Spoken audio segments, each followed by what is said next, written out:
যখন কোনো একটা যুবতীর মেয়ের বিয়ে ঠিক হয়ে যায় তখন বাপ ভাই ঘরে বসে বসে চিন্তা করে লাগবে তো 20 লাখ টাকা।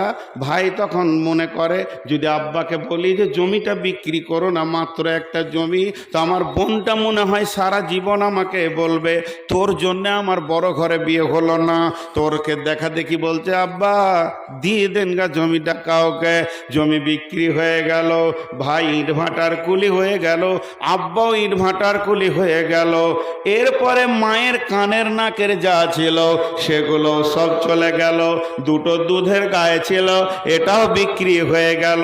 ভিটাটা 5 কাঠা ছিল, 2 কাঠা চলে গিয়ে 3 ভাইয়ের 3 কাঠা থাকলো।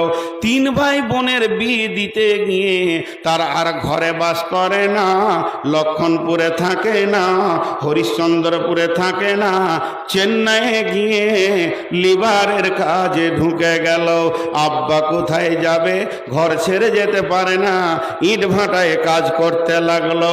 ছোট্ট একটি বোন ভাই, সেও নতুন জামা ঈদের দিনে পায়নি। ঈদ করতে এসে নতুন জামাই, বেটি এসছে 10,000 টাকা দিছে, মন উঠে না। কিন্তু ওই বিবিটা বাপের দিকে তাকিয়ে দেখছে একটা ছেঁড়া লুঙ্গি পরে ঈদের নামাজ পড়তে গেছে। বেটি গিয়ে বলছে আব্বা ঈদের দিনে কি নতুন একটা লুঙ্গি পাওনি? একটু নাটকের মতো মুচকে হেসে বলছে মা এটা তো নতুনই রে, সেই দিন একটু বাঁশে লেগে ছিঁড়ে গেছে, হালাকে ওটা হলো পুরাতন লুঙ্গি। এবার শিক্ষিতা মেয়ে, মাধ্যমিক দিয়েছে, বুঝে নিল বাপ আমার গরিব হয়ে গেছে। ভাই দুটি ঈদের দিনও বাড়ি আসে না, আনন্দের সুখটা ঘর থেকে উড়ে চলে গেছে। এরপরে ছোট ভাইটাকে বাথরুমের ভিতরে নিয়ে গিয়ে বলছে ভাই তোমার কি ঈদের নতুন জামা নয়? ছোট ভাইটা কেঁদে বলছে আব্বাকে বললাম, তো আব্বা বলল বকরা ঈদে দিব, তোর ভাইয়েরা আসবে তখন। তার মানে সেও পায়নি। গতকালকে কি খেয়েছো? বলে শাক ভাত। তার আগের দিনে বলে ডাল ভাত। তার আগের দিন কি খেয়েছো? ছোট ছেলে গোপন করছে না, ফুটফুট করে বলে দিচ্ছে সেদিনও বেগুন আর ভাত। তাহলে কি মাছ মাংস আব্বা কিনেন না? লম্বা করে টেনে বলছে বুবুরে সে তোমার বিয়েতে মাংস খেয়েছি, আব্বা আর কেনে না। যখনই বলেছে মেয়েটা ঠুকরে কেঁদে বলছে আমি কোন ডাকাতকে বিয়ে করেছিলাম, ডাকাতের বাচ্চা ডাকাত আমার বাপ ভাইয়ের সম্পদকে লুটে নিয়েছে। এর জন্যই মেয়েটা শ্বশুর বাড়িতে হাসতে পারে না, স্বামীকে সার্ভিস দেয় না, শ্বশুর শাশুড়িকেও ঠিক মতো ভাত দেয় না। তার মিজাজে ঢুকে গেছে আমার বাপ ছিঁড়া লুঙ্গি পরে ঈদ করবে, আর তোর বাপ মাসে মাসে লুঙ্গি চেঞ্জ করবে, আর আমাকে সপ্তাহে 13টা করে লুঙ্গি ধুয়ে দিতে হবে। এবার ওর মিজাজ গরম। ও ছিল দোকানে, মার্কেটে পিকনিক করেছে, ওখানে বন্ধুদেরকে নিয়ে আনন্দ করেছে। রাত্রি 1:30টায় মুরগা ভাত খেয়ে যখন ঢুকছে বিবি রাগান্বিত অবস্থায়। বিবি হাসে না কেন? বিবির কাজ হচ্ছে স্বামী দেখলে মুচকিয়ে হাসবে, কিন্তু আমার বিবি হাসে না কেন? যেই গায়ে হাত দিতে এসে খবরদার আমার গায়ে হাত দেবে না। কি হলো রে সখিনা জরিনা এত রাগ কেন করো? বলে আমার বাপের 22 লক্ষ টাকা তিলে তিলে বুঝিয়ে দাও, আর আমার যৌবনের দরকার নাই, সংসার করার দরকার নাই। আমার বাপের যদি 22 লক্ষ না বুঝিয়ে দাও তাহলে বুঝে নাও আমি মহিলা থানাতে আপিল করে দিব। সারা রাত ঘুম হয় না। বলছে ওই যে ট্রাক্টর কিনেছিলাম, ছেড়ে দে তোর বাপের ট্রাক্টর, খালি ঢোক গিলছে। কি বলবো কি বলবো, এতগুলি টাকা বাপ কোন দিকে ঘর বাড়ি করে উড়িয়ে দিল, জমি জমা কিনে আমি জরিনা খাদিজাকে জবাব দিতে পারছি না। গভীর রাত, সারা রাত খালি মালদার জেলখানার দরজাটা দেখছে, খুলছে, লাগাচ্ছে, আর তো শান্তি নাই। বিবির গায়ে হাত দিতে পারছে না। যখন ফজরের আজান হয়ে গেছে, মুরব্বি হাজি সাহেব নামাজ পড়ে এসে বেটাকে বলছে বেটা নামাজ পড়, এটা লয়, বেটারে ওঠ, দোকান খুলতে হবে। যখনই বলেছে বেটা ওঠ, কারণ সারা রাত তো ঘুমায়নি। দরজাটা খুলে চোখ কচলাইতে কচলাইতে বলছে শুয়োরের বাচ্চার বুকে লাত মেরে দিব। বাপকে যখনই বলেছে শুয়োরের বাচ্চা, গভীরভাবে কাঁদতে শুরু করে দিল। বেটা হায়, জীবনেও তো আমাকে এমন বলিসনি, তোকে 24 বছর পড়ালাম, তোকে 24 বছর মানুষ করলাম, তোকে বিয়ে পাস পর্যন্ত পড়ালাম, জীবনেও আমাকে কথা বললি না, শুধু ওই মেয়েটার জন্য তুই বললি। এটা বউ হয়েছে, আজ আমার বেটা হাত ছাড়া হয়ে গেল। বউয়ের দোষ দিতে শুরু করলো। কিন্তু বন্ধু রে, এখানে আপনার 1 বিঘা জমি আছে, আমি যদি টাকা দিয়ে জমিটা কিনে নিই, এরপরে যদি আপনি ধান চাষ করতে যান তো লাভ খাবেন, কারণ আপনি টাকার বিনিময়ে জমি বিক্রি করে দিয়েছেন। হে বেটার বাপ, তুমি টাকার বিনিময়ে বেটা বিক্রি করে দিয়েছ। যার বেটি ছিল সে কিনে নিয়েছে, আর তোমার বেটা নাই। ওই বেটার বইয়ের কাছ থেকে যদি তুমি পা দাবা নিতে চাও, কাপড় সাফ করা নিতে চাও, কপালে ঝাঁটা ছাড়া কিছুই জুটবে না, তোমার লাজ জুটবে। এবার লোকটা ডাকছে, মৌলানাকে ডাক, ইমাম সাহেবকে ডাক। বাপের মায়ের কি হক আছে বেটাকে বুঝিয়ে দেবে, কিন্তু বুঝিয়ে কাজ হবে না। সকালবেলায় 4খানা লুঙ্গি আর 4 কেজি মিষ্টি নিয়ে শ্বশুর বাড়ি হেঁটেছে। দেখছে এখন জেল থেকে বাঁচতে গেলে বউ আর শ্বশুর শাশুড়িকে ঠিক রাখতে হবে। প্রত্যেকটা বাড়িতে পণ নেওয়ার কারণে ছেলেরা বিক্রি হয়ে গেছে, মুরব্বীরা আর শান্তি পেয়েছে না। একবার বলবেন না ঠিক বললাম না ভুল? তাহলে ছোট ছেলেগুলো ওইদিকে চলে গেছে কেন? বাচ্চাগুলো জি, বিছানাগুলো কার? যতগুলো বিছানায় বাচ্চা তৈরি হচ্ছে, বিছানাগুলো মায়ের না বাপের? জোরে বলেন। কে বললে বাপের? ও গরুকে হুঁশি নাই যে একটা বিছানা তৈরি করি, আমার বংশের ছেলে আমার বিছানায় হবে। পরের বংশের বিছানা নিয়ে এসে ও ছেলে বানাচ্ছে। আর আল্লাহ রসুল ফাইসালা দিয়ে দিয়েছেন, আলো ওয়ালাদলিল ফেরাসে, বিছানা যার সন্তান তার। যাদের বংশের বিছানায় ছেলে হবে, ছেলের টান সেই বংশ দিকে যাবে। কি খাটের দরকার আছে? মাটিতে শুধু বাপের ভিটাতে। কিন্তু বুঝে না। মেয়েরা একটা কথা ঘুরিয়ে ঘুরিয়ে বলে না বারবার? আরে বলে না? মেয়েরা একটা কথাকে বারবার ঘুরিয়ে ঘুরিয়ে বলে কি বলে না? এই ভাই আমাকে 2টো রসগোল্লা খাইয়েছেন, বুঝছেন? দিয়ে রাস্তায় সেক্রেটারিকে বলছে, সেক্রেটারি সাহেব, এটা আমাদের প্রধান বক্তা, 2টো রসগোল্লা খাওয়াইলাম। প্রথমবার কিছু মনে করলাম না। মাদ্রাসা এসে বলছে, এই এ করো তাড়াতাড়ি, নাস্তা টাস্তা দাও, প্রধান বক্তা এসছে, 2টো রসগোল্লা খাওয়াইলাম। আমি মনে মনে ভাবছি, খেয়েই কি ভুল করলাম না কি রে বাবা? হরিশ্চন্দ্রপুরে খাইয়েছে। খানিক পরে সভাপতিকে বলছে, জি মৌলানা সাহেব ট্রেনে নামলো, আমি গাড়ি করে নিয়ে এসেছি, 2টো রসগোল্লা খাইয়েছি। আচ্ছা বলেন এবার রুচ লাগবে? আরে বলেন রুচ লাগবে? বমি করতে মন যাবে, মনে হবে থালা লিয়াই বমি করে দিচ্ছি, তো রসগোল্লা আর পেটে রাখবো না। তো মেয়েরা একটা কথা ঘন ঘন বলে, খাটে আপনি বসতে যান তো আমার বোনকে ডেকে আমার স্ত্রী বলবে যে, এই বুবু শোনো, এই খাটটা আব্বা দিয়েছে। 3 দিন পর আমার ছোট ভাইকে বলে, যে তোমার তা হয় খাট দিয়ে বাড়ি, আব্বা দিয়েছে। শুতে যাবো তো আমাকে বলবে আব্বা দিয়েছে খাটটা। আচ্ছা এর পরেও যদি ওই খাটে শুতেতে, এর কত বড় বেহায়, আর চামড়া কত মোটা, লজ্জা আছে ও বেটা ছেলে হয়? শালা আমি যদি হতাম তো একটা টোটো ভাড়া করে খাটকে গুটিয়ে দিয়ে বলতাম, যা দিয়ে আজকে তুই নিচে শুত, ছেলে পিলে হয় কিনা দেখছি, খাটেই শুতে হবে। আজীব ব্যাপার। এরা শেষ হয়ে গেছে, এরা শেষ হয়ে গেছে। শোনেন, মেলাতে যদি হইচই হয়, একজনে ইফেক্ট নেবেন না, বলেন ইনশাআল্লাহ। ওখানে যদি কেউ কাউকে ধরেও পড়ে থাকে তো যেন না, কারণ ওই ধারে শয়তান কাজ চালাচ্ছে। এবার চলে আসেন, আল্লাহ তাবারাক ওয়া তাআলা বললেন, পুরুষের দল, তোমরা নিজের পয়সা খরচা করে দেখো, বিবি ফ্যামিলিকে শান্তি দেবে। এরপর আল্লাহ ছেলেদেরকে বাদ দিয়ে মেয়েদেরকে বলছে, ওরে আমার বেটির দল, ও আমার মেয়ের দল, ওরে আমার কলিজার টুকরা মা বেটি, এবার কান করে শোনো। এতক্ষণ বেটা ছেলেদেরকে বললো মাল তোরা খরচা কর। এবার বেটিদেরকে আল্লাহ বলছেন যে ফাসসালিহাতুন কানিতাতুন হাফিজাতুন লিল গায়বি বিমা হাফিজাল্লাহ।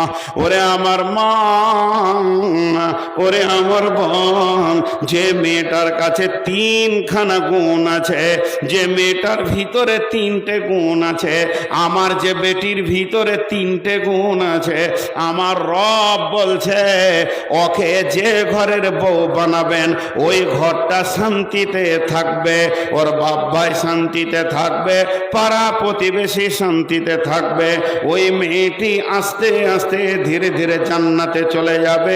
পৃথিবীর বুকে যদি আপনি মনে করেন, ওরে আমার বেটি তুমি যদি মনে করো আমাকে আমার স্বামী ভালোবাসুক, আল্লাহ ভালোবাসুক, আমি যে পাড়া প্রতিবেশীর সঙ্গে থাকবো তারাও ভালোবাসুক, আমার বদনাম যেন না হয়, আমার দুনিয়াটাও যেন ভালো হয়, আখেরাতটাও যেন ভালো হয়, তা আমার আল্লাহ বলছেন তোমাদের ভিতরে তিনটে গুণ নিয়ে এসো। তোমার ভিতরে যখন তিনটে গুণ চলে আসবে, তুমি আল্লাহর কাছে ভালো, রসুলের কাছে ভালো, স্বামীর কাছে ভালো, শ্বশুরের কাছে ভালো। তিনটে গুণ। নাম্বার এক ফাসলিহা, সলেহা হয়ে যাও। সলেহা কাকে বলে? কোন জিনিসটাকে সলেহা বলে? সল্লাত খামসাহা, সামাত সাহারাহা, আহসানাত ফারজাহা, আতাত বালাহা। যে নারী পাঞ্জেগানা নামাজ পড়িবে, রমজানের রোজা কব নাহি ছাড়িবে, নিজ ইজ্জতের রাখিবে খেয়াল, স্বামীর সেবা করে যাবে বাঁচতে যত কাল, এই মেয়েটি হলো সলেহা। চারখানা আমল সে করবে, 5 ওয়াক্তের নামাজকে সে পড়বে, সে রমজান মাসে রোজা রাখবে এবং গোটা শরীরটা সে পর্দার ভিতরে রাখবে, আর স্বামীর ইতাআত করবে, স্বামীর অবাধ্য হবে না। আমার আল্লাহ মেয়েটাকে সলেহা বলছেন। কি খতম করে দেবো? তবে আমি কালেকশন শুরু করলে ময়দানটা 3 মিনিটে খালি হবে। এবার আপনি বলেন, কারণ আমার পরে বক্তা নাই, যারা বসে থাকবে। ফাইসাল আপনি নিলেন, এক্ষুনি কালেকশন শুরু করব। আমি জানি, মানে আমাকে চিঠি দেয় খালি যখনই বায়ান জমবে, তখন মাদ্রাসা খালি লুটেলে রে জমে ছেড়ে বায়ান সব টাকাটি মনে হয় দিয়ে দেবে। রাগ করিয়েন না, মাদ্রাসাওয়ালা যে খেটেছে এত গাধার মতো, এই সব এত খরচা, তা টাকা লাগবে না? এমনি মাদ্রাসা চলবে? মাদ্রাসাওয়ালা যে টাকার লেগে জান ছিঁড়াছিঁড়ি করে, নিজের পকেটে তো ভরবে না, চালাবে মাদ্রাসা, ঠিক না বল? তো ওদের মনটা উতল পাতাল হয়। এখন মৌলভী সাহেব বলছে এই সময় যদি পকেটটা কেটে দিত, ধ্যান নাই তো হবে ইনশাল্লাহ। সবাই দিবেন তো? টাকা দিবেন তো? আরে টাকা দিবেন তো? না ওইটা লয়, আগে বলেন টাকা দিবেন কিনা। জালসাটা হচ্ছে টাকার লেগে, ওয়াজের লেগে লয়। সকলে বলেন ইনশাআল্লাহ। ইনশাআল্লাহ যে জোরে বলছেন ওয়াজ এখনই ছেড়ে দেওয়া দরকার। তো বেশ, আমি আয়াতটা পরিপূর্ণ করি। সকলেই টাকা দিব ইনশাআল্লাহ, বলেন ইনশাআল্লাহ। এরে বাপ, ওই ওই বসবি না, আবার যা, তোরা বসবি না, ওটি এখানে ঢাল, আবার যা। ওই পেছন দিক থেকে বেশি করবি, হ্যাঁ? আর যাকে দেখবি যে উঠে পালাইছে ওকে হুড়মুড়িয়ে ধরে নিবি। যেটা বলছি শোন, বলে টাকা দেন তারপরে যান, পকেটে হাত ভরে দিবি। যেটা বলি তোর অর্ধেক আমার অর্ধেক, পকেটে হাত ভরে দিবি। এই তো মুড়ি বিজেছে, ধরলে ওকে, দুজনে তো ধরলে, ধর ওকে টিপে দেখ, হাতে জুতা আছে, ফের মেরে দেবে। আচ্ছা সকলে একবার বলেন সুবহানাল্লাহ, জোরে বলেন সুবহানাল্লাহ, আলহামদুলিল্লাহ, ওয়ালা ইলাহা ইল্লাল্লাহ। ইনারা যেটা বলছেন ওটাও ঠিক, আমারটাও ঠিক। আমি তফসিরটা করি, আয়াতটা শেষ করি। তো আমার বেটিদেরকে এখন ওসিয়ত করছি, পুরুষদেরকে বললাম টাকা নিয়েন না, বিয়ে করেন। এবার ওদেরকে বলছি কেমন থাকতে হবে, সলেহা হতে হবে। সলেহার যদি পূর্ণ ব্যাখ্যা করি 4 ঘন্টা লাগতে হবে। নামাজি হতে হবে, রোজাদার হতে হবে, পর্দায় থাকবে, স্বামীকে এতাআত করবে, ও সলেহা। 2 নম্বরে, ওরে আমার মা, ওরে আমার বোন, কানেতা হতে হবে। কানেতা কাকে বলে? কানেতা মানে স্বামী সাদা বাটা মোটা ছোট যেমন মাল এনে দেবে, এক চান্সে হেসে গ্রহণ করে নিতে হবে।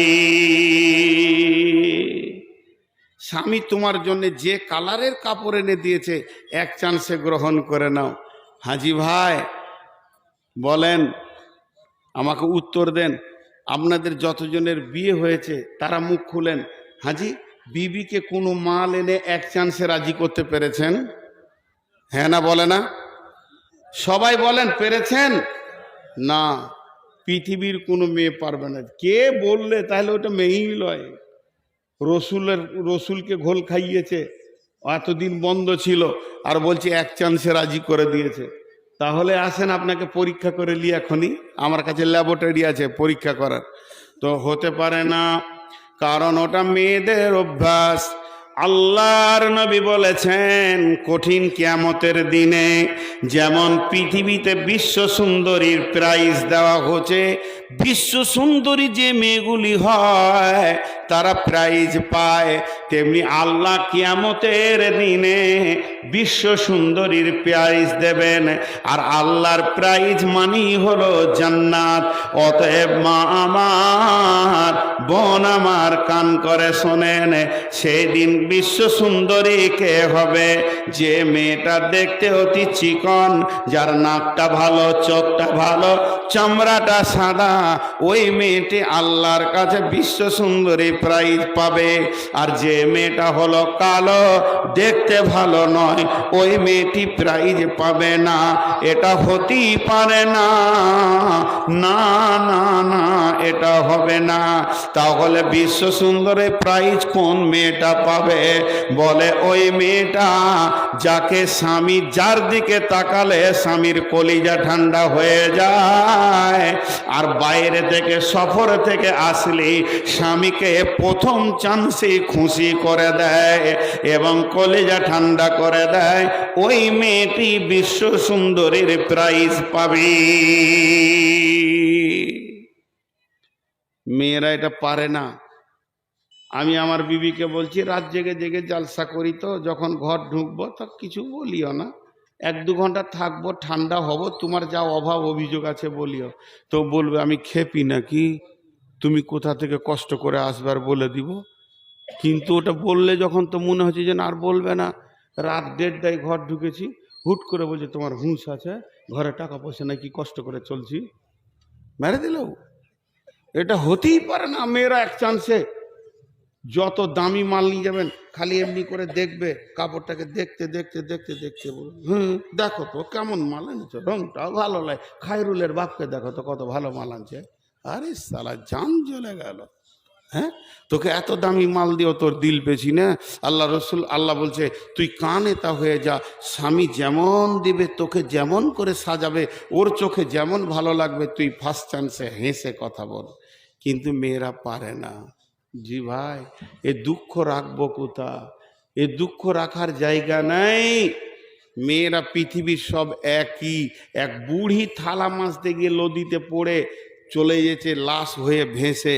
তো বুড়া তখন বলছে, ওর পুতা বলছে, এই দাদু, পেপার পড়ে লাভ নাই, বাইরের খবর বাদ দাও, তোমার বুড়ি বিছানা খালি হয়ে গেল। তখন বলছে মোড়ে পড়ে গেছে নাকি তোর দাদি? বলে হ্যাঁ। বলে চলো লাশটা নিয়ে আসি, জানাজা পড়বো। একসাথে তো 80 বছর থাকলাম, তো জানাজা তো পড়তে হবে। তো উজানে লাশ খুঁজতে যেতে, লাশ উজানে থাকবে না ভাটিতে থাকবে? ভাটিতে। তো উজানে খুঁজতে যেতে, তো ওর পোতা বলছে দাদু, বুড়ির প্রেমে কি মাথা গোলমাল হয়ে গেল, উজানে লাশ যায়। বলছে এই বুড়িটা তোর না আমার? তখনই তো কাবু বলছে হ্যাঁ ওটা আপনার। বলো ওকে আমি বিয়ে করেছি 80 বছর, জীবনে সিধা পাইনি, ওর মোড়ে উজান যাবে, ওর লাশ উজানেই পাবো। জি, 80 বছরে সিধা পায়নি। আজীব ব্যাপার, ভ্যানের মতো রিংটাল।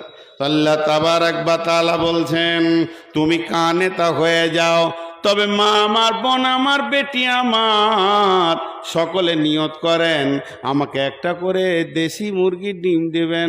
আপনাদের হয়ে ওকালতি করে দিচ্ছি, আল্লাহর নবী কে বলছেন যদি কোনো স্বামী বখিল হয়, ও এমন হারকিপটে মাল, দামি কাপড় কোনো দিন দেয় না, একটা ঈদ বকরিদে পরবে সেটাও দামি দিচ্ছে না, শীতের সময় বলছে বড়লিন বড় প্লাস দাও, বলছে খেপি রে সর্ষের তেল মাখ ভালো থাকবি। এরাও এত হারকিপটে, মার্কেটে টন টন মাল চলে গেল, মৌসম্বি গেল, আপেল গেল, লেবু গেল, 1 কেজি কিনার মাল লয়, ইলিশ তো দূরের কথা, পুঁটিও কিনে না, হারকিপটে মাল। কোনোদিন মাংস কিনতে যায় না, আর পরের পেলে খেতে ছাড়ে না। এরকম হারকিপটে আপনার এলাকায় আছে আর আছে কি না? ও আমার মা, ওরে আমার বোন, আপনার স্বামী যদি হারকিপটে হয় তো আপনি ওর টাকা চুরি করে ইলিশ মাছ খান, গুনাহ হবে না। হ্যাঁ, টাকাকে চুরি করে নেন, চুরি করে ইলিশ খান, লেবু খান, আপেল খান, কিন্তু ওই মাছের কাঁটা আর মাংসর হাড় আর লেবুর ছাল অন্য জায়গায় অন্যজনের অংশে ফেলে দিয়ে আসবে। হ্যাঁ, আর আলু আর ডাল ভাত রেঁধে বসে থাকবে, তার আগে মাছ শেষ। জি, ওটা তুমি কিনে ছেলে পেলে খেয়ে নাও আর হাঁড়ি ধুয়ে রেখে দাও। বকিল হারকিপটা ওরই মাল চুরি করে খাও, কিন্তু ওর মাল চুরি করে তুমি তোমার বাপকে, ভাইকে, বোনকে দেবে, এটা হারাম। ওটা আসছে কোরআনের আয়াতে। কিন্তু চুরি করে খাওয়া যাবে। কতটা? যতটা পরিমাণে তোমাকে খেতে লাগে, বড় প্লাস বড়লিন কিনতে লাগে, ওই পরিমাণে চুরি করতে পারো। 2টা বাদাম খেতে মন গেছে, চুরি করতে পারো, কারণ ও হারকিপটে মাল। কে বলেছেন? বিশ্বনবী। কোথায় পেলেন? দলিল নেন। বিশ্বনবীর চাচার নাম হচ্ছে আবু সুফিয়ান, হারকিপটে মাল ছিল। বিশ্বনবীর নিজের চাচা আবু সুফিয়ান হারকিপটে মাল। আবু সুফিয়ানের সঙ্গে হিন্দার বিয়ে হলো। ফাতে মক্কার পর হিন্দা ঈমান আনলো, তওবা করলো। বিশ্বনবীর চাচা আমির হামজার কলিজা চাবিয়েছিল হিন্দা। সেই হিন্দা যখন তওবা করলো, ঈমান আনলো, আবু সুফিয়ানের সঙ্গে তার আগে বিয়ে হলো। এই আবু সুফিয়ান এত হারকিপটে মাল, ভালো জিনিস কিনে না। বিশ্বনবীর কাছে গেল হিন্দা, গিয়ে বলছে ও বেটা মোহাম্মদ, তোমার চাচা বড় হারকিপটে মাল, কিছুই কিনতে চাই না। তখন আল্লাহর নবী বললেন চাচি জি, হারকিপটেদেরকে জলসা করো, পারা যাবে না। তোমাকে আমি আখেরি পয়গাম্বার পাওয়ার দিছি, চুরি করো আর খেয়ে যাও, গুনাহ হবে না। কুলপি মালাই খাও, গুনাহ হবে না। জি ভাই, আপনারা যদি উঠেন তো আমি কালেকশন শুরু করব, মাদ্রাসার লস করব না। জি, আল্লাহর ওয়াস্তে বলছি, হাতগুলো ধরে বসেন। আর মাঝে একটা ছোট্ট কথা বলছি, হজ বা উমরা করতে চাইলে আমার নাম্বারে যোগাযোগ করবেন। মাদ্রাসার সেক্রেটারি যে আছে ওদের কাছে আমার নাম্বার আছে, যোগাযোগ করবেন। আমি নিজে ট্রাভেলস খুলেছি, হজ এবং উমরাতে লোক নিয়ে যাচ্ছি, সহি শুদ্ধভাবে মক্কা মদিনার সমস্ত ইতিহাসগুলো নিজে থেকে ঘুরিয়ে বুঝিয়ে দেবো কোন জায়গায় কী ছিল। এটা আমি বলে নিচ্ছি, হজ বা উমরায় গেলে আপনারা আমার সঙ্গে যোগাযোগ করবেন। তো যে কথা বলছি, কানেতা হতে হবে, কিন্তু অতি বকিল হলে ও চুরি করে খেতে পারে। এরপরে আল্লাহ বলছেন ওয়াল হাফিজাতুল লিল গায়বি বিমা হাফিজাল্লাহ। মেয়েদের কাছে 3খানা মাল আছে, আমার রব বলছে এগুলিকে তুমি হিফাজত করো। যেমন আমার বিবিকে আমি বর্ধমানে রেখে এসেছি, তার মাথা থেকে পা পর্যন্ত এই বডিটা হলো আমার, ওটাকে নিয়ে কাউকে আনন্দ দিতে পারে না, মুখে হেসেও আনন্দ দিতে পারে না। 2 নম্বর, একটা পুরুষ মেয়ের পেটে তার সম্পদকে পৌঁছিয়ে দেয়, এটাকে ওষুধ খেয়ে নষ্ট করে দিতে পারে না। 3 নম্বর, আমার ঘরে চাল ডাল যা আমি রেখে এসেছি দিয়েছি এগুলোকেও যেন নষ্ট না করে দেয়।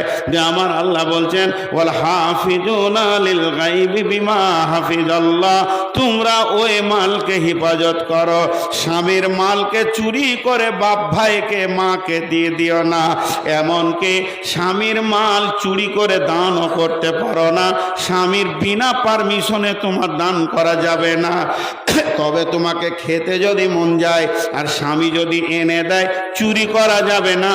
আর স্বামী যদি হার কিপটে মাল হয় তাহলে চুরি করে খাওয়া যাবে।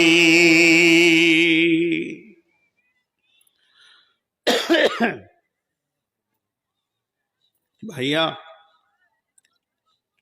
আমি আপনাদেরকে 5টা মিনিট বসতে বলছি। আল্লাহর রাস্তায় বসেন, 1-2 করে উঠলে তো অর্ধেক খালি হয়ে গেল। আয়াতটা আর মাত্র 1 লাইন আছে, আর একটা বিষয় আছে, বেশি নাই, বেশি নাই, আর একসঙ্গেই ছেড়ে দিব। আল্লাহ বলছেন আল্লাতী তাকাফুনা নুসুজাহুন্না ফাইযুহুন্না ওয়াহজুরুহুন্না ফিল মাজাজি'i ওয়াজরিবুহুন্না ফাইন আতানাকুম ফালা তাবগু আলাইহিন্না সাবিলা ইন্নাল্লাহা কানা আলিয়ান কাবীরা। সুবহানাল্লাহ। আল্লাহ কত সুন্দর কথা বলছেন, শুনেন। এই জায়গাতে আল্লাহ কত দামি কথা বলছেন। অনেকে বিবিকে অযথা মারে।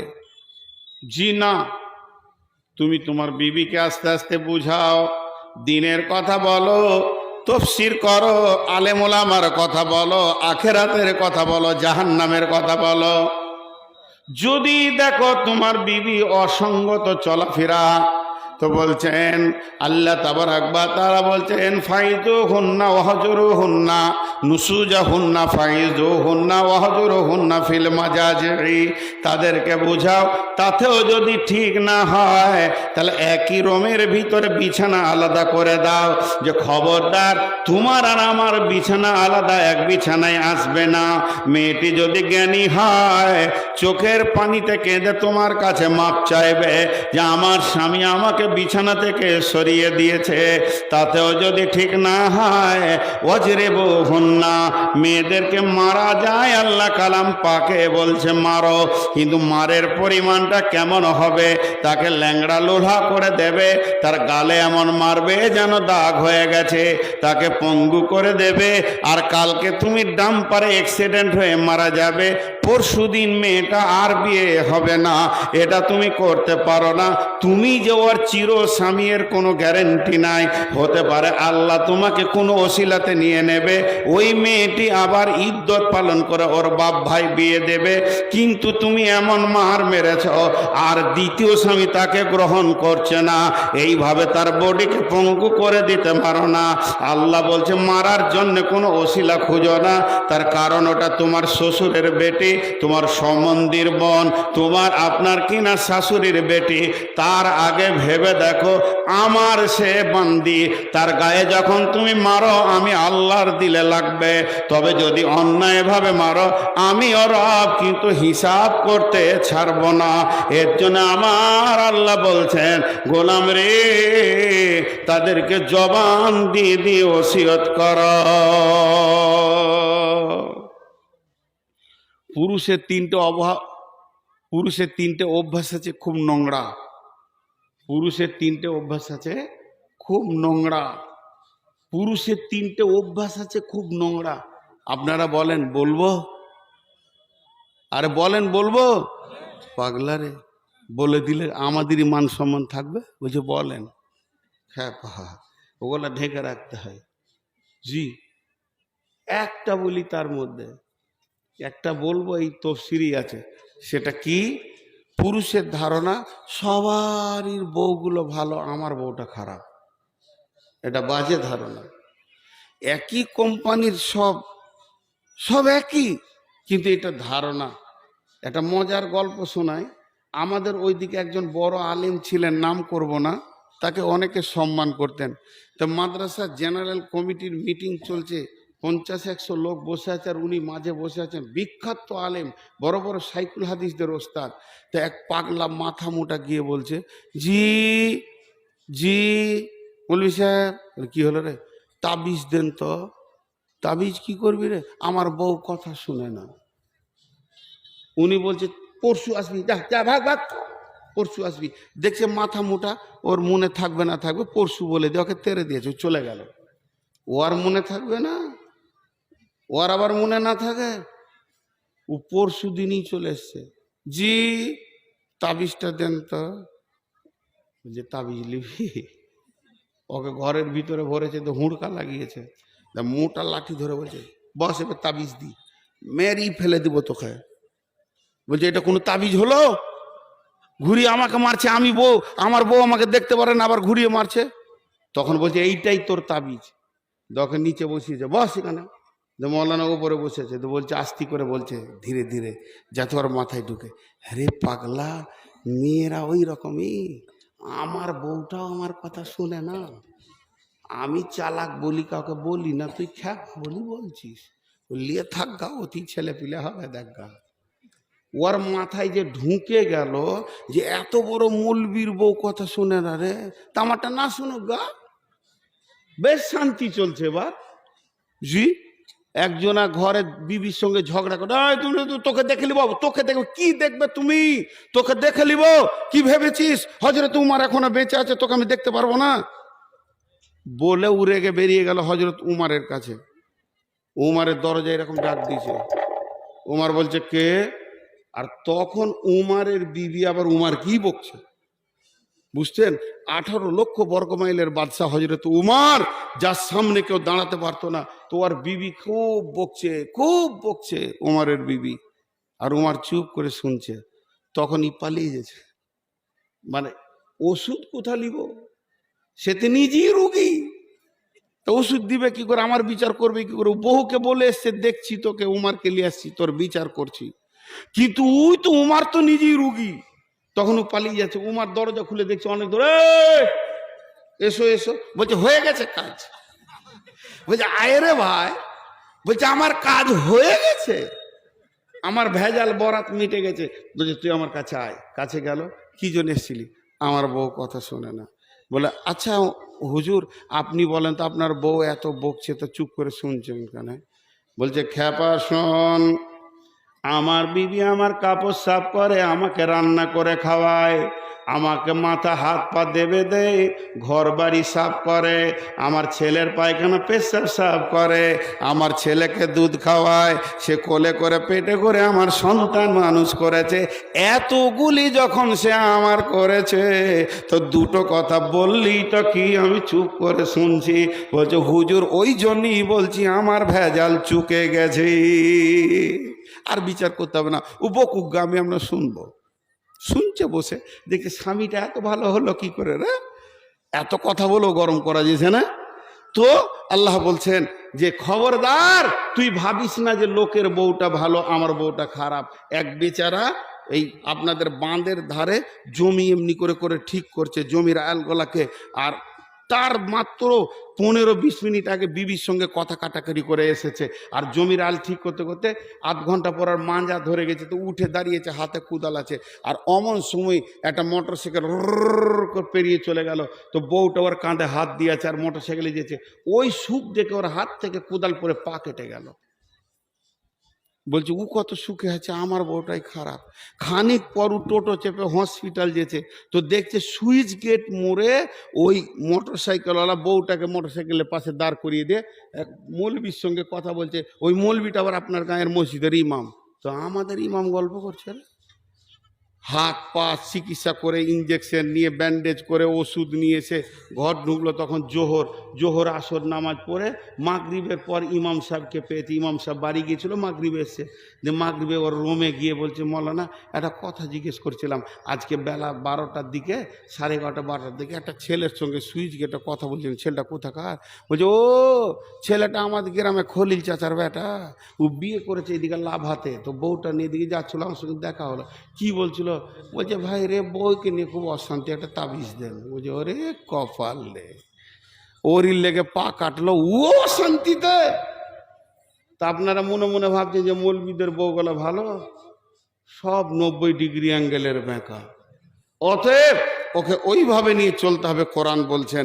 এবার গোটা আয়াতটা দেখেন, প্রথমে আল্লাহ বললেন, হে মহিলার দল, সারা পৃথিবীর পুরুষেরা তোমাদের নেতা হবে, তোমরা তাদের অধীনস্থে চলবে। ও পুরুষ আর মহিলা, তোমাদের মধুর মিলনে আমি সন্তান দিই, সন্তানের ব্যাপারে কেউ কারো ওপরে যাবে না। তারপরে বললে, হে মেয়েরা, তোমরা যদি নেককার হতে চাও, সলেহা হও, অল্পে সন্তুষ্টি হও, মা স্বামীর মালের হেফাজত করো। ও পুরুষের দল, তোমরা যদি দুনিয়া ভালো করে করতে চাও তো বিবিকে আগলে রাখো, মহব্বত করো, ভালোবাসা দাও এবং তাকে ধুমক টুমক দাও, প্রয়োজনে একটু আঘাত করো, কিন্তু মারার জন্য রাস্তা খুঁজিও না। ওটা আমার বান্দে, তোমার শ্বশুর হিসাব লিবে না কয় লাঠি মেরেছ, তোমার শাশুড়ি লিবে না, তোমার শালা নেবে না। আমি কিন্তু কিয়ামতের মাঠে তিলে তিলে হিসাব বুঝে লিব, আমার বান্দিকে অযথা মারবে না। ভাই, আমি আপনাদের কাছে ভিখারি, 5টা মিনিট চাইছি, একজনও উঠিয়েন না, পাগুলো ধরে বলছি। আর কি বলবো, এর থেকে কত ছোট হব? 5টা মিনিট আমি ঘড়ি দেখে নিলাম, 5 মিনিটকে যদি আমি 6 মিনিট করে দিই তো আমিও বেঈমান। কোনো আল্লাহর গোলাম আছেন কোরআনের খিদমতে একটা 10,000 টাকা, একটা 5,000 টাকা দেবেন, একটা 1000 টাকা দেবেন? কোন আল্লাহর গোলাম আছেন? এই 5 মিনিট উঠিয়েন না ভাই, আপনাদের হাতে পায়ে ধরে বলছি, 5 মিনিট মাদ্রাসার জন্য কিছু করতে দেন। যেটা দিয়েছে ওটা বাদ দাও। ও মুরগা তো বাঁধাই আছে, যে মুরগা খোলা আছে এটাকে আগে ধরি, ওটা এখন দোয়া করলেও হবে, সকালেও করবে।